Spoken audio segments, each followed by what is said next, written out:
வணக்கம் viewers, welcome back to ஃபோனா தமிழ். இன்னைக்கு நிறைய நியூஸ் இருக்கு. இன்ஃபினிக்ஸ் அந்த ஃபோன் லான்ச் பண்ணிட்டாங்க, புது ஃபோனு. அதுக்கப்புறம் எல்லாம் ஒரு டேப்லெட் லான்ச் பண்ணியிருக்காங்க. அதுக்கப்புறம் சாம்சங்கோட டேப்லெட் லீக்ஸும் இருக்கு. S24 Ultra பேட்டரி டீடைல்ஸும் லீக் ஆயிருக்கு. நிறைய ஸ்மார்ட் வாட்ச் லான்ச் ஆயிருக்கு. வாங்க நியூஸ்குள்ள போலாம். ஃபர்ஸ்ட் நியூஸ் போறதுக்கு முன்னாடி சந்திரயான் 3 இன்னைக்கு லான்ச் ஆயிடுச்சு, சக்சஸ்ஃபுல் ஆயிடுச்சு. அது அந்த ஆர்பிட்ல போய் இதுவாயிடுச்சு. ஸோ இன்னும் ஒரு 42-45 டேஸ்ல வந்து லேண்ட் ஆகிடும். ஆகஸ்ட் 3rd வீக்ல, ஆகஸ்ட் லாஸ்ட் வீக் 40 டேஸ்க்குள்ள லேண்ட் ஆயிடும். ஸோ அப்போ வந்து சக்சஸ்ஃபுல்லா ஆயிடுச்சுன்னா இது பார்க்கல. போன இது சக்சஸ்ஃபுல்லா லேண்ட் ஆகல, ஆனாலும் அந்த ஆர்பிட்ல இருக்கு. ஸோ இப்போ சக்சஸ்ஃபுல்லா ஆகணும்ட்டு எக்ஸ்பெக்ட் பண்ணலாம், ஹோப் பண்ணலாம். கங்க்ராச்சுலேஷன்ஸ். சரி, okay. First news, Infinix Hot 35G unboxing already போட்டாச்சு. 12,500 ரூபாய்க்கு எப்படி இவங்க Full HD Plus 120Hz screen கொடுக்குறாங்க, 6000 mAh பேட்டரி கொடுக்குறாங்க, NFC எல்லாம் கொடுக்குறாங்க. NFC கொடுக்குறாங்க, ஆனா யாராவது கேட்டாங்க புரியல. கேட்டா நிறைய பேர் வந்து இப்போ NFC-ல டேப் டு பே எல்லாம் பண்றாங்க. ஏன்னா கூகுள் பேல எல்லாம் வந்து NFC சப்போர்ட் வந்துருச்சு. பண்றாங்க, சப்போர்ட் இருக்கு. ஆனா எவ்வளவு பேர் ஆக்சுவலி யூஸ் பண்றாங்க? அட்லீஸ்ட் நீங்க யூஸ் பண்றதா கமெண்ட்ஸ்ல போடுங்க. ஏன்னா எனக்கு தெரியல, நான் இது வரைக்கும் பாக்கல. அந்த போன்ல சப்போர்ட் இருந்தா கூட அந்த பாயிண்டர் சைடுல சப்போர்ட் இருக்கு. அதுல அந்த ஸ்மார்ட் அந்த கார்டு ஸ்வைப் மிஷின் அதுல மட்டும் தான் இருக்கு. கார்டு ஸ்வைப் பண்ற அந்த லேட்டஸ்ட் டெக்னாலஜி எல்லாம் கொஞ்சம் ஓல்டு மிஷின்ல இருக்கு. எவ்வளவு கம்மி ஸ்டோர்ஸ்ல இருக்கு, அவ்வளோ அவங்களுக்கே தெரியல. சில பேருக்கு வந்து அத மோட் போகணும், டேப் டு பே அப்படின்னா அவங்களுக்கு தெரியல, ஸ்கேனிங்கா அப்படின்னு கேக்குறாங்க. இல்ல credit card tape to pay இருக்குல்ல, அதுல அதுதான் கேக்குறாங்க. இல்ல, credit card tape to pay மாதிரியே தான் இது. அதேதான். ஆனா அவங்க போன்ல டேப் பண்ணா அவங்க தெரியாது இது மோஸ்ட்லி ஒர்க் ஆகுமா இல்லையான்னு. சோ சொல்றாங்க. எனிவே Dimensity 6020 தான் இருக்கு. சோ 700 அளவுக்கு பெர்ஃபார்மன்ஸ் இருக்கும். சோ 4GB மாடலும் இருக்கு, 8GB மாடலும் இருக்கு. சோ 1000 rupees தான் பிரைஸ் டிஃபரன்ஸ் இருக்கு. 14 5G பேண்ட்ஸ் இருக்கு. அப்புறம் 50 MP கேமரா, அந்த AI லென்ஸ் அது எதுக்கு இருக்குன்னு தெரியல. ஏன்னா போர்ட்ரேட் மொக்கையா தான் இருந்துச்சு, நீங்க வீடியோ பாத்துருப்பீங்க. அந்த அளவுக்கு இருக்கு அது போர்ட்ரேட். 8 MP ஃப்ரண்ட் கேமரா இருக்கு, side mounted fingerprint sensor இருக்கு, 18 வாட் ஃபாஸ்ட் சார்ஜிங், பாக்ஸ்லயே வந்து சார்ஜரும் இருக்கு. சாம்சங் மாதிரி இங்க இன்னும் தூக்கல இருந்துச்சு.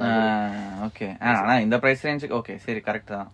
12,500 ரூபாய்க்கு கொடுத்துட்டு பாக்ஸ்ல சார்ஜர் அட்லீஸ்ட் ஒரு 500-600 இருக்காது அந்த 18 வாட் சார்ஜர். கரெக்ட். அதாவது அட்லீஸ்ட் பாக்ஸ்ல இன்க்ளூட் பண்றாங்க. இப்போ அதெல்லாம் இன்ஃபினிக்ஸ் நல்லா தான் இருக்கு. அந்த UI மட்டும் தான் கொஞ்சம் இதுவா இருக்கு. அப்டேட்ஸுக்கு வந்து அவங்க 2 years செக்யூரிட்டி அப்டேட்ஸ் வரும் அப்படின்னு சொன்னாங்க. சாஃப்ட்வேர் அப்டேட்ஸ் எதுவும் சொல்லல. அட்லீஸ்ட் ஒன்னு எதிர்பார்க்கலாம், ஆனா எதிர்பார்க்கறது ரொம்ப கஷ்டம் தான். செக்யூரிட்டி அப்டேட்ஸ் கூட சொல்லல. 2 years. Security updates 2 years. Okay, சரி. அதாவது இருக்கு, ஆனா அப்டேட்ஸ் எதுவும் சொல்ல யூசுவலா சொல்ல மாட்டாங்கன்னு நினைக்கிறேன். சரி, ஓகே. சோ 3.5 மாடல் ஜாக் இருக்கு, ஸ்டீரியோ ஸ்பீக்கர்ஸ் கூட இருக்கு, IP53 ரேட்டிங்ஸ் கூட இருக்கு இந்த போன். எப்படி இந்த போன் இவ்வளவு ஸ்பெக்ஸ், இந்த நல்ல ஸ்பெக்ஸ் கொடுத்துட்டு இவ்வளவு காசு கொடுக்குறாங்க தெரியல. பிரைஸ் 4128க்கு 12,500, 8,128க்கு வந்து 13,500. இது வந்து Flipkartல ஜூலை 18 செல் போகுது. ஆக்சிஸ் பேங்க் டிஸ்கவுண்ட் வேற இருக்கு. சோ அந்த 8GB மாடலே வந்து 12,500 அந்த பிரைஸ்ல கிடைக்கும். ஆக்சிஸ் பேங்க் கார்டு இருந்துச்சு அப்படின்னா. அன்பாக்சிங் போட்டுருக்க, நீ செக் பண்ணுங்க எப்படி இருக்குன்ட்டு. கேமரா ஓகே, ஓரளவுக்கு டீசென்ட். லோ லைட்லாம் எதிர்பார்க்காதீங்க, போர்ட்ரேட் அந்த அளவுக்கு எதிர்பார்க்காதீங்க. மற்றபடி ஓகே, டீசென்ட். இந்த OS பிடிச்சது அப்படின்னா டீசென்ட் ஃபோன். அடுத்து Lenovo அவங்களோட புது டேப்லெட் 5G டேப்லெட் 25,000 ரூபாய்க்கு லான்ச் பண்ணிருக்காங்க. Snapdragon 695 வச்சு 2K டிஸ்ப்ளே. 695 வச்சு 25,000. 5G டேப்லெட் ஆக்சுவலி பரவாயில்லை. ஆனா 5G வேணுங்கிறவங்க தான் வாங்குவாங்க. ஏன்னா 4G மாடல்லாம் இல்ல. அண்ட் நீங்க 4G நார்மல் realme இவங்க எல்லாம் வந்து 4G மாடல் லான்ச் பண்ணாங்க, 5G மாடல் லான்ச் பண்ணுவாங்க. கரெக்ட். ஆல்ரெடி M10ல நிறைய மாடல்ஸ் இருக்கு. பழைய model 3rd gen 2nd gen நிறைய இருக்கு. பழைய மாடல் தண்ட ப்ராசஸர் யூஸ் பண்ணுவாங்க. ஆமா. இதுல வந்து போன M9ல வந்து அதுல என்ன இருந்துச்சு, அதுல வந்து G80 இருந்துச்சு. G8ல இருந்து இப்ப 695க்கு அப்கிரேட் பண்ணிருக்காங்களா? இது ஒரு பெரிய அப்கிரேட் தான், நல்ல ப்ராசஸர். ஆனா 5G வேணும், எனக்கு சிம் போடணும் அப்படின்றவங்க மட்டும் இல்லனா நிறைய ஆப்ஷன்ஸ் இருக்கு. நம்ம Xiaomi பேடே இருக்கு. இருக்கு. இந்த பிரைஸ்ல இருக்கு. அது 870ல 860. 860 வச்சு அது வச்சு கம்பேர் பண்ணும்போது அது சாம பவர்ஃபுல். அதுக்கப்புறம் ரியல்மிலே நல்ல ப்ராசஸர் வச்சு இன்னும் கம்மி பிரைஸ்ல இருக்கு. 5G வேணும் அப்படின்னா ரியல்மி கூட வாங்கலாம். ஆமா. ஆனா இவங்க வந்து 2K டிஸ்ப்ளே கொடுக்குறாங்க. ஓகே, அந்த டிஃபரன்ஸ் எல்லாம் இருக்கும். So 2K display, 128GB model தான் இருக்கு. ஃபிங்கர் பிரிண்ட் சென்சார்ல, ஆனா ஃபேஷியல் ரெகக்னிஷன் ஏதோ TOF சென்சார்லாம் இருக்கு ஃப்ரண்ட்ல அப்படின்னு போட்டுருக்காங்க. சோ இதுல ஃப்ரண்ட் கேமராவை தவிர RGB சென்சார் இல்லையா? நார்மல் ஃப்ரண்ட் கேமராவும் இருக்கு, அது தவிர TOF சென்சாரும் இருக்கு ஃப்ரண்ட் கேமரா. 7700 mAh பேட்டரி தான். ஆனா அவங்க 12 hours வீடியோ ஸ்ட்ரீமிங் சப்போர்ட் ஆகும் அப்படின்னு அவங்க சொல்றாங்க. ஆனா பெசல்ஸ் பெருசா தான் இருக்கு, கொஞ்சம் அந்த அளவுக்கு ஸ்லிம்மா இருக்கு, எதிர்பார்க்க முடியாது இந்த பிரைஸ் ரேஞ்சில. ஸோ அது தவிர 13 MP கேமரா இருக்கு, 3.1 ஆடியோ ஜாக் இருக்கு, டியூவல் ஸ்பீக்கர்ஸ் தான், சில இதில் குவாட் ஸ்பீக்கர்ஸ் கொடுக்குறாங்க, இவங்க வந்து கொடுக்கல. டியூவல் ஸ்பீக்கர்ஸ் தான். Dolby Atmos. சார்ஜிங் மென்ஷன் பண்ணல என்ன இதுன்னு. அட்லீஸ்ட் ஒரு 18 வாட் சப்போர்ட் இருக்கணும், இருந்தா நல்லா இருக்கும். ஏன்னா 7700 mAh பேட்டரி, சார்ஜ் ஆக ரொம்ப ஸ்லோவா இருக்கும். இல்ல 10 வாட் இருந்துச்சுன்னா. ஸோ 4GB 128GB மாடலுக்கு தான் இந்த 25,000 பிரைஸ். இதை தவிர இன்னொரு மாடல் கூட இருக்கு, 6GB மாடல் அந்த மாதிரி இருக்குன்னு சொல்றாங்க. அது எப்போ இருக்குன்னு தெரியல. இது அமேசான்ல நாளையில செல் போகுது, பிளிப்கார்ட்ல. ஆனா ஆஃப்லைன்லயும் கிடைக்குமா இது? மற்ற ஸ்டோர்ஸ் ஆஃப்லைன்ல எல்லாத்துலயுமே கிடைக்கும் அப்படின்னு நாங்க சொல்றாங்க. சரி, ஓகே. அடுத்தது ஏஓசி அவங்களோட டாப் எண்டா, top end 34 inch WQHD 165Hz gaming monitor. இதோட காஸ்ட்லி இருக்கும். ஓகே, இது ஒரு ஆப்ஷன் இருக்கு. இது மிட் ரேஞ்ச் மாதிரி தான் இருக்கு உங்களுக்கு. ஓகே. 4K இல்லையா? இது QHD தானே? QHD தான். ஆனா 1 மில்லிசெகண்ட் ரெஸ்பான்ஸ் டைம் இருக்கு. அதுக்கப்புறம் கர்வ்டு இருக்கு, 1000 R கர்வ். ஓகே, கொஞ்சம் டைட் கர்வ் தான். sRGB வந்து 119%. AMD FreeSync பிரீமியம் இருக்கு. அப்புறம் அந்த அட்ஜஸ்டபிள் ஹைட் அட்ஜஸ்டபிள் ஸ்டாண்ட் இருக்கு. USB hub 3.2, 2 display port, 2 HDMI port, எக்கச்சக்க ஆப்ஷன்ஸ் இருக்கு. லேப்டாப் கேமிங் கான்சோல்ஸ்லாம் இது பண்ணா இது ஹை ரெஃப்ரெஷ் ரேட் வருமா? மோஸ்ட்லி வரணும். HDMI 2.1 தானே இருக்கு. HDMI இல்ல, HDMI இது கூட இருந்துச்சுனா கூட 2.0 கூட இருந்துச்சுனா QHD சப்போர்ட் இருக்கும். So built in speakers, so 10 what speakers இருக்கு, வெசம் மவுண்டிங் சப்போர்ட் இருக்கு. அதுக்கப்புறம் டிஸ்பிளே போர்ட் நிறைய போர்ட் இருக்கு, டவுன் ஸ்ட்ரீம் இதெல்லாமே இருக்கு. 4 USB டவுன் ஸ்ட்ரீம் போர்ட்ஸ்னு போட்டிருக்கு. ஸோ அப்போ சார்ஜிங்கும் சப்போர்ட் பண்ணுவோம். 3.0. So black and red colours இருக்கு. பிரைசிங் வந்து ஆக்சுவல் MRP வந்து 69,990. ஆனா இவங்க விற்கிறத MOP வந்து 41,000 விற்கிறாங்க. 41,000க்கு 34 இன்ச் அல்ட்ரா வைட்ல. ஓகே, பரவாயில்ல. கர்வ்டு. ஆனா எத்தனை பேர் கர்வ்டு ப்ரிஃபர் பண்ணுவாங்கன்னு தெரியாது. சில பேர் ஆனா பிடிக்கும். அல்ட்ரா வைட் போகும்போது கர்வ் தான் பெட்டரா இருக்கும். ஏன்னா இல்லனா அந்த வியூயிங் ஆங்கிள்ஸ் கரெக்டா இருக்காது. ஸோ அதனால தான் 165 Hz வர மோஸ்ட்லி கார்ட் ஆஃபர்ஸ் இருக்கும். அந்த அமேசான்ல சேல் போகுது. நாளைக்கு பிரைம் டே சேல் இருக்குல்ல, கார்ட் ஆஃபர்ஸ். சரி, ஓகே. அடுத்து நாய்ஸ் 3 ஸ்மார்ட் வாட்ச் லான்ச் பண்ணிருக்காங்க. எல்லாமே ப்ளூடூத் காலிங். கொஞ்சம் 3 வாரத்துல லான்ச் பண்ணிக்கலாம்ல. ஒரே நாள்ல 3 வாட்சா? வேற லெவல் ஸ்பீட். அமேசான் சேல் வருதுல்ல, அதுக்கு ஏதாவது லான்ச் பண்ணி ஆகணும். 3 ரெடியா வச்சிருப்பாங்க, லான்ச் பண்ணுங்க ஒரே இதுல. சரி, okay. Hello plus 1.46 inch AMOLED screen இருக்கு. வேற ஒண்ணும் இல்ல, ப்ளூடூத் காலிங் அவ்வளவுதான். மெட்டாலிக் ஸ்ட்ராப் இருக்கு. அது தவிர நோவால வந்து 1.46 இன்ச், கொஞ்சம் கம்மி ரெசல்யூஷன். அவ்வளவுதான். கலர்ஸ் வந்து நிறைய இருக்கு. கலர்ஸ். இதுல நாய்ஸ் ஓஎஸ்ஆ என்னது இன்ட்ரோடியூசிங் நாய்ஸ் ஓஎஸ்னு போட்டு புதுசா மல்டிடாஸ்க். அது அவங்களோட ஓன் தான் இருக்கும். புதுசா பேர் ஒன்று வச்சிருக்காங்கன்னு நினைக்கிறேன். சேம் அந்த RTOS தானே இருக்கும் பேஸ். அதே மாதிரி தான் இருக்கும் பேஸ். கொஞ்சம் டிஃபரெண்ட் UI இதெல்லாமே இருக்கும் நினைக்கிறேன். அதுக்கப்புறம் NoiseFit ஆர்க். இது வந்து TFT LCD ஸ்கிரீன் தான். 550 பேசிக் பிரைட்னஸ் வரைக்கும். IP68 ரேட்டிங்ஸ் அதெல்லாம். சரி, ஓகே. எல்லாம் ஒரே மாதிரி தான் இருக்கும். டிசைன் மட்டும் மாத்தி மாத்தி டிஸ்ப்ளே அதே போர்ட் தான் இருக்கும்ல மோஸ்ட்லி. ஸோ எல்லாத்துலயுமே அந்த 2 SYNC டெக்னாலஜி இருக்கு. ப்ளூடூத் 5.3 இருக்கு. 7 days பேட்டரி லைஃப் இருக்கு. 100+ வாட்ச் ஃபேஸஸ், 100 ஸ்போர்ட்ஸ் மோட்ஸ் எல்லாமே இருக்கு. ஓகே. SPO2 அதெல்லாமே இருக்கு. ஸோ பிரைசிங் ஹாலோ பிளஸ்க்கு வந்து 4,500, நோவாக்கு வந்து 3,000. அந்த மெட்டாலிக்கு தான் காஸ்ட்லி. அதுக்கப்புறம் அதுவும் AMOLEDக்கு 3,000, LCDக்கு வந்து 1,399. இது எல்லாமே வந்து அமேசான் இன்னைக்கு நைட்ல இருந்தே வந்து சேல் போயிடுது. ஓகே. அடுத்து realme C53 புது போன் லான்ச் பண்ண போறாங்க. 108 MP கேமரா. இந்த பட்ஜெட்டுக்கு யாருமே கொடுக்கல அப்படின்னு சொன்னாங்க. Champion like never before. Okay. இது C சீரிஸ்ல அடுத்த C52 அடுத்த 52லாம் இல்லையே இந்தியால. இல்ல, C50 இருந்துச்சா? C50 இருந்துச்சுன்னு நினைக்கிறேன். C50யா இல்ல இதுக்கு முன்னாடி இருந்துச்சு. ஓகே, தெரியல, ரொம்ப நாள் ஆச்சு. ஆமா, C சீரிஸ் லான்ச் பண்ணல. மிட் ரேஞ்ச் அது பட்ஜெட்னு சொல்லலாம். பட்ஜெட் சொல்ல முடியாது. இன்னும் சீப்பரும் இருக்கு. 110,000 இருக்கு. இது மோஸ்ட்லி அபௌட் 10,000. மோஸ்ட்லி 10,000 மேல தான் இருக்குது. ஓ, ஓகே. 5000 mAh நார்சோ கூட இல்ல இருக்கு. 5000 mAh பேட்டரி, 18 வாட் சார்ஜிங். ஆனா மலேசியால வந்து இன்னொரு மாடல் இருக்கு. ஓகே. இதே பேர்ல. ஆனா அதுல வந்து 50 MP camera, 33 watt fast charging இருக்கு. வேற போனா திக்னஸும் இது வந்து 7.9 mm, அது 7.49 mm. சோ வேற போன் டிசைன் கிட்டத்தட்ட சிமிலரா தான் இருக்கு. இதே நாட்ச் இருக்கு, அதே மாதிரி தான் இருக்கு. ஆனா கொஞ்சம் ஸ்லைட்டா டிஃபரன்ஸ் இருக்கு. சோ பாப்பா என்ன ப்ராசஸ் இது வரைக்கும் தெரியல. மோஸ்ட்லி 4G ஃபோன் தான். ஏன்னா 5G னா பேர்லயே 5G அப்படின்னு மென்ஷன் பண்ணிருப்பாங்க. இது வந்து இது மென்ஷன் பண்ணல. சோ இது வந்து நெக்ஸ்ட் வீக் லான்ச் ஆகுது. பாப்போம் என்ன பிரைசிங்ல வருது. ஓகே, அடுத்து Stuffcool 30 what 10,000 mAh power bank PD PPS charging launch பண்ணிருக்காங்க. ஒரு காம்பாக்ட் பவர் பேங்க், அதுலயே வந்து ஸ்கிரீனும் அந்த இது இருக்கு, OLED டிஸ்பிளே, பர்சன்டேஜ் சார்ஜும் தெரியுதுன்னு போட்டிருக்காங்க. Super. So maintaining small size, credit card சைஸ்ல தான் இருக்குமா, சைஸ் எடுக்காம சைஸ் தான் இருக்கும், திக்னஸ் எடுக்கிற மாதிரி இருக்காது, அது கொஞ்சம் திக்கா இருக்கு. So 8 centimetre wide 6 centimetre long அவ்வளவுதான் இருக்குன்னு போட்டிருக்கு. PD PPS இது எல்லாமே இருக்கு. ஸோ அதனால எல்லா பிக்சல், சாம்சங் 25 வாட்டே போதும். பிபிஎஸ்ல இருந்துச்சுன்னா ஃபாஸ்ட் சார்ஜிங்ல வந்து சப்போர்ட். ஆனா நதிங் கூட பிபிஎஸ்ல 30 வாட்ல charge. So type A port கூட இருக்கு, அதுல குவிக் சார்ஜ் 22.5 வாட் வரைக்கும் இருக்கு அப்படின்னு போட்டுருக்காங்க. சோ மேக்புக் கூட 30 வாட் பவர் டெலிவரி வச்சு மேக்புக் ஏர் கூட அது கூட சார்ஜ் பண்ணலாம். ஏன்னா புது மேக்புக்ஸ் 30 வாட் அடாப்டர் தான் கிடைக்கும். சோ இது கனெக்ட் பண்ணனா 10,000 mAh தான் டபுள் ட்ரெயின் ஆயிடும்.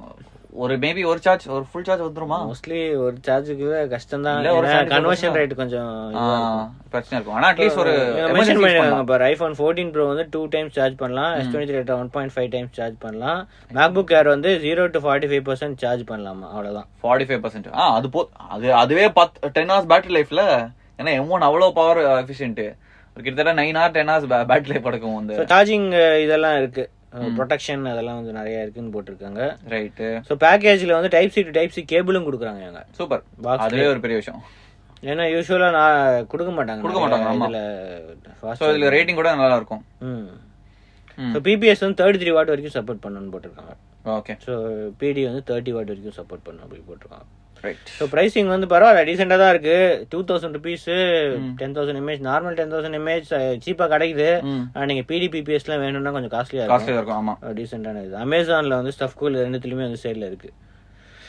அடுத்தது Tab S9 FE. இது Tab S9 வரப்போகுது இந்த மந்த் எண்டு. S8 FE இல்ல, S9 FE. S8 வரவே இல்ல, S7 FE தான் லாஸ்டா வந்துச்சு 2021. அதான் S8 FE ஸ்கிப் பண்ண போறாங்க. அதான் அவங்க இதுக்கு ஏத்த மாதிரி வெர்ஷனுக்கு ஏத்த மாதிரி இப்ப S9 வரப்போகுதுல, அடுத்தது வந்து S9 FE வரும். மோஸ்ட்லி இந்த ஈவென்ட்ல வராது. இந்த ஈவென்ட் வராதா? இயர் எண்ட் இல்லனா இதுல எக்ஸ்பெக்ட் பண்ணலாம்.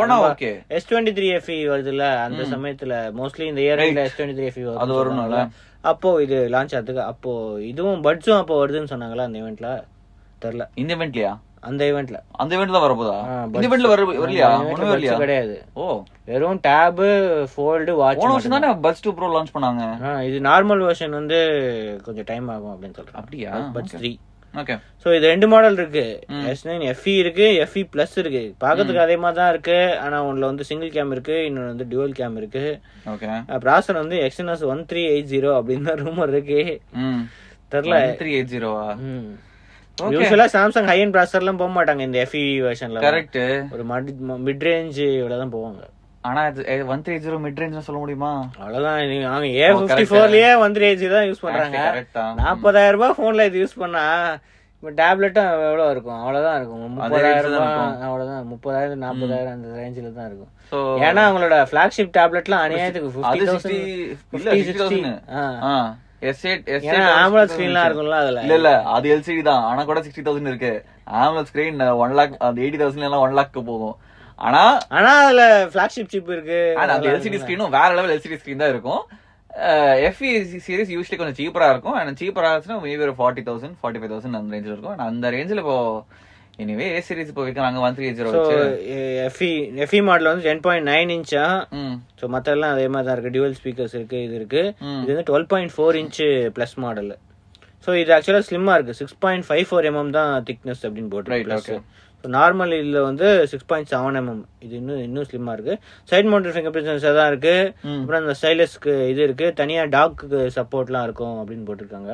அந்த கீபோர்ட் டாக் அதெல்லாம் வச்சுக்கிறதுக்கு சப்போர்ட் இருக்குன்னு போட்டிருக்காங்க. சோ அவ்வளவுதான், வேற எதுவும் இதுல பென் வருமா? பென் வருமா? பென் தெரியல. ஏன்னா யூசுவலி மத்த இதுல பென் வரும் இன்க்ளூடா இருந்துச்சு. தெரியல. ஏன்னா காஸ்ட் கட்டிங்னு சொல்லிட்டு பென் மேபி ரொம்ப போடுவாங்க. தெரியல. அடுத்து சாம்சங் Galaxy S24 Ultraல stacked battery tech 65 watt charging. So charging finally improve பண்ணா நல்லா இருக்கும். ரொம்ப காலமா அந்த 40 வாட்லயே இருக்காங்க. கேட்டா நாங்க பேட்டரி ஹெல்த் அதெல்லாம் இது பண்றோம் அப்படின்னு சொல்றாங்க. அது அவங்களோட டெசிஷன். பிக்சலே இன்க்ரீஸ் பண்ணல இன்னும். அவ்வளவுதான். பிக்சல் இதோட ஸ்லோல. ஆமா, பிக்சல் 30 வாட்டா? அவ்வளவுதான். இல்ல 25 வாட்டா? 30 வாட், அரௌண்ட் 30 வாட் அந்த ரேஞ்சில தான் இருக்கும். அட்லீஸ்ட் பிக்சல் PD யூஸ் பண்றாங்க. இவங்க பிபிஎஸ் வச்சு நிறைய இதுல கூட சப்போர்ட்டா இருக்காது. ஸோ EV இவி எலக்ட்ரிக் வெஹிக்கிள்ஸ்ல யூஸ் பண்ற அந்த ஸ்டாக்டு பேட்டரி டெக்னாலஜி அதுதான் யூஸ் பண்ண போறாங்க அப்படின்னு போட்டிருக்காங்க. தெரியல இதுல வந்து ஓவர் ஹீட்டிங் இஷ்யூஸ்லாம் இது பண்றதுக்காக கூலிங் ஜெல் மோஸ்ட்லி அதே சைஸ் தான் இருக்கணும். ஆனா இன்னும் கொஞ்சம் ஸ்லிம்மரா இருக்கும், பெட்டர் லைஃப் இருக்கும், அந்த மாதிரி நிறைய இருக்கும். சரி சரி okay okay. And 65 watt charging கூட நல்லா சப்போர்ட். சைஸ் மென்ஷன் பண்ணலையே. சைஸ் மென்ஷன் பண்ணல இல்ல, அந்த லீக்ல இருக்கு. 5000 இருக்கு போட்டுருக்காங்க. அல்ட்ரா ஓ இல்ல 24 அல்ட்ரா அண்ட் தெரியல சைஸ் இன்க்ரீஸ் ஆகிறது கூட சான்ஸ் இருக்கிறதுக்கு வாய்ப்பு இருக்கு. தெரியல 24 ultra and 24 plus have rated 5000 mAh போட்டுருக்காங்க. ஆமா. சோ மேபி கெபாசிட்டி சேமா இருக்கும், ஆனா பேட்டரி டெக்னாலஜி தான் இம்ப்ரூவ் பண்ணும். டெக்னாலஜி இம்ப்ரூவ் பண்ணாலும் இந்த திக்னஸும் சேஞ்ச் ஆகும் சான்சஸ் இருக்கு. ஆனா S23 ultra mostly thickness change பண்ண மாட்டாங்க, வேற ஏதோ காம்பனன்ட் போடுவாங்க, அவ்வளவுதான், வேற ஒண்ணும் சொல்ல முடியாது. அந்த இடத்துல வேற ஏதாவது இல்ல கூலிங் கொஞ்சம் பெட்டரா இன்கிரீஸ் பண்ணுவாங்க. Upgraded better 10x zoom sensor அப்படின்னு போட்டுருக்கு. சோ அந்த இடத்துல வேற சூப்பர் ஓகே அப்படின்னு போட்டுருக்கு. யூஸ் பண்ணாத சென்சார் தான். இல்ல இன்னும் டைம் இருக்கு, இன்னும் இது டெஸ்டிங்ல தான் இருக்கு அப்படின்னு சொல்றாங்க இந்த டெக்னாலஜி. சோ இன்னும் நெக்ஸ்ட் இயர் வரைக்கும் டைம் இருக்கு, அதுக்குள்ள டெஸ்டிங் பண்ணி வரதுக்கு சான்ஸ் இருக்கு. ஓகே. அடுத்தது OnePlus Open அவங்களோட foldable ஆகஸ்ட் 29th அப்படின்ட்டு ரூமர் வந்திருக்கு. ஆகஸ்ட் 29th அதப்ப அடுத்த மாசம் எண்ட்ல. இனி டைம் இருக்குல்ல. ஓகே கரெக்டா ஜூலை எண்ட்ல சாம்சங் வராங்க. கரெக்டா 1 மந்த்க்கு அப்புறமா இவங்க வந்தாங்க. ஸோ பிரைசிங் கண்டிப்பா கம்மியா தான் இருக்கணும், சாம்சங்கோட கம்மியா இருக்கணும். ஆனா கண்டிப்பா அதிகம் OnePlus போனுக்கு அதிகமா தான் இருக்கும். ஆனா மேபி ஓப்போ மத்த மார்க்கெட்ல இருக்கு, இந்தியால இல்ல ஃபோல்டபிள் ஃபிளிப் தான் இருக்கு. ஆனா மத்த மார்க்கெட்ல ஓப்போ பிரைசிங்க்கு கம்மியா இருக்கணும். ஏன்னா OnePlus யூசுவலா ஓப்போட சீப்பரா இருக்கும். ஓப்போ தான் கொஞ்சம் பிரீமியமா ரேட்ஸ் கேட்பாங்க. எனக்கு தெரிஞ்சு நிறைய டெக்னாலஜி ஓப்போ கிட்ட இருந்து அப்படியே எடுத்துட்டு அதை அப்படியே மாத்தி டிசைன் மாத்திருப்பாங்க. ஆசல் பிளாட் இருக்கும், அவ்வளவுதான் மோஸ்ட்லி அதுதான் இருக்கும். ஆனா ஓப்போ மாதிரி டிஸ்ப்ளே கொஞ்சம் டிஃபரெண்டா இருக்கு. இந்த ஆஸ்பெக்ட் ரேஷியோல கொஞ்சம் டிஃபரெண்டா இருக்கு, பார்க்கலாம். இன்டர்னல்ஸ் மோஸ்ட்லி சேமா இருக்கும், ஆனா மேபி எக்ஸ்டர்னல்ஸ் தான் மெயினா மாத்த போறாங்க. கண்டிப்பா எல்லாமே லீக் ஆயிடும். லான்ச் ஆகஸ்ட் 29 தானே, அடுத்த மாசத்துக்குள்ள கண்டிப்பா எல்லாமே லீக் ஆகும். Final news, Google play games beta இப்போ பிசிக்கு இந்தியாவில் வந்துருச்சு. நிறைய கண்டெஸ்ட் வந்துச்சு, அதில் இந்தியாவுக்கு வந்துருச்சு. ஏதோ ஆப்டிமைஸ் பண்ணியிருக்காங்க. ஸோ பிசியில தான் போட்டிருக்கு. கூகுள் பிளே கேம்ஸ் வந்துச்சுன்னா அந்த கேம்ஸ்ல 100+ கேம்ஸ் வந்து ஆப்டிமைஸ் பண்ணிருக்காங்க பிசி. அப்படியா? பிசில இப்ப ஆடலாம். Okay. So seamless game play, cross platform support. So இப்போ போன்ஸ், டேப்லெட், குரோம்புக், பிசி எல்லாத்துலயுமே வந்து அப்படியே கிராஸ் பிளாட்ஃபார்ம்ல வந்து சப்போர்ட் பண்ணும் அப்படின்னு போட்டிருக்காங்க. Okay. English and Hindi support கூட இருக்கு அப்படின்னு போட்டிருக்காங்க. தெரியல, இது கீபோர்டு மவுஸ் எல்லாமே சப்போர்ட் பண்ணும். இதுக்காக நாங்க வந்து நிறைய ஆப்டிமைஸ் பண்ணிருக்கோம் நிறைய கேம்ஸ்ல அப்படின்னு அவங்க சொல்றாங்க. நிறைய கேம்ஸ் யூசுவலி டச் எனேபிள் தானே இருக்கும். தெரியல, இவங்க வந்து Indian developers ludo king, hit wicket games இவங்களோட இது பண்ணி நிறைய கேம்ஸ் வந்து large mobile, NY Kings return இந்த கேம்ஸ் நான் கேள்விப்பட்டது இல்ல. லூடோ கிங் ஓகே, லூடோ தான் இருக்கும், வேற என்ன இருக்கும் தெரியல. இவங்க இன்னும் நிறைய கேம்ஸ் வந்து கொண்டு வராங்க ஒர்க் பண்ணிட்டு அப்படின்னு சொல்றாங்க. ஸோ ரெக்குவயர்மெண்ட்ஸ் வந்து விண்டோஸ் 10ல இருந்தே ஒர்க் ஆகும். ஆனா அது V2004 அந்த வெர்ஷன்ல இருந்து ஒர்க் ஆகும்னு போட்டிருக்கு. சரி. அதுக்கப்புறம் SSDன்னு போட்டிருக்கு அப் டு 10 GB. அப்புறம் Intel 630 GPU இதோட 10th gen UHD 10 gen நினைக்கிறேன் முன்னாடி அதுல இருந்து சப்போர்ட் பண்ணனும்னு போட்டிருக்கு. ஓகே. சோ குவாட் கோர்ல இருந்து சப்போர்ட் பண்ணும், 8 GB RAMல. அதுக்கப்புறம் ஹார்ட்வேர் வர்ச்சுவலைசேஷன் வந்து ஆன்ல இருக்கணும் அப்படின்னு மென்ஷன் பண்ணிருக்காங்க. ஸோ நீங்கள் வந்து செக் பண்ணி பாருங்கள், இது ஆல்ரெடி அவைலபிளாக இருக்குது. பிசியில் வந்து நீங்கள் ட்ரை பண்ணலாம். அவங்களுக்கு வெப்சைட்டில் ஏதோ லிங்க் இருக்குது. கூகுள் பிளே கேம்ஸ் வெப்சைட் வந்து தனியாக இருக்குது. அந்த வெப்சைட் போனீங்கன்னா ட்ரை பண்ணலாம். ஓகே இதெல்லாம் தான் இந்திய நியூஸு. இந்த கேமிங் வீடியோ நத்திங்கோட கேமிங் வீடியோ போட்டிருக்கு. ஆல்ரெடி நேத்தியே போட்டாச்சு. வந்து செக் பண்ணி பாருங்க எப்படி இருக்கு அப்படின்ட்டு, வாங்கலாமா வேணாமா அப்படின்ட்டு செக் பண்ணுங்க. ஓகே, அடுத்த வீடியோல சந்திப்போம். அது வரைக்கும் சிஹெச்என் மிலன். தேங்க்ஸ் ஃபார் வாட்சிங். வீடியோ பிடிச்சிருந்தா சப்ஸ்கிரைப் பெல் ஐகானை பிரஸ் பண்ணிடுங்க.